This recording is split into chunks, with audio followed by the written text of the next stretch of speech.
feel the need for speed? Because I sure do, right here in my brand new car. Hey, what's going on, guys? It's Michael Eaton with Two Dudes Review, here to give you my retro review on Days of Thunder. As you can see, this is very fitting because I'm in my brand new Hyundai and I'm right on the highway, so I have my screen set up just so I can still look at you guys and also keep an eye on the road. So this was actually recommended to me by my older brother Ryan, and I never saw it until he brought it up. So when I got to take a look at it, I'm like, wow.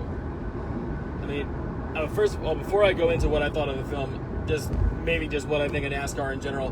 When I was younger, I was a huge NASCAR fan, and I mean, my favorite racer was Jeff Gordon all the way. I remember going to Atlanta Motor Speedway with my old man, and we just had the best time going to I believe it was the Bass Pro Shop 500 back in the day.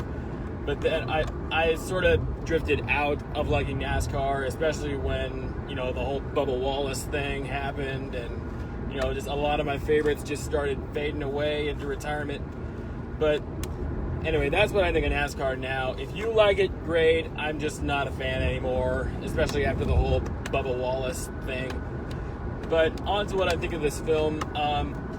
Basically, it's Top Gun with NASCAR. It's basically all it is. And basically, you have Tom Cruise as this young, up-and-coming rookie in NASCAR, and he's reckless, but he's determined to make it to the big time. But he also has a mentor. Basically, it's a crew chief. I believe is played by Robert Duvall in this.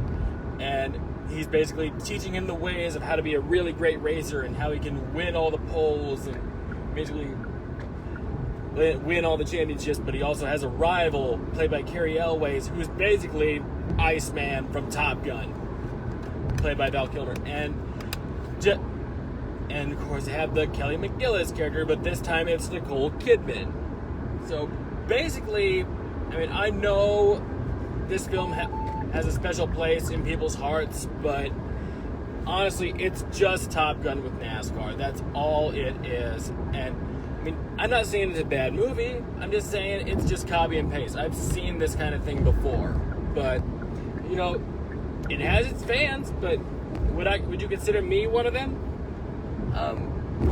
Maybe every now and then, if I flipped the television and I saw it on, maybe I'd watch it for a few minutes, then just flip onto something else. But I mean, I'll say the racing segments are great. That's honestly the best part of the film, is the racing sequences, as well as some of the acting, particularly from Tom Cruise and Robert Duvall, because Tom Cruise always played the young, reckless rookie really well, especially in Top Gun.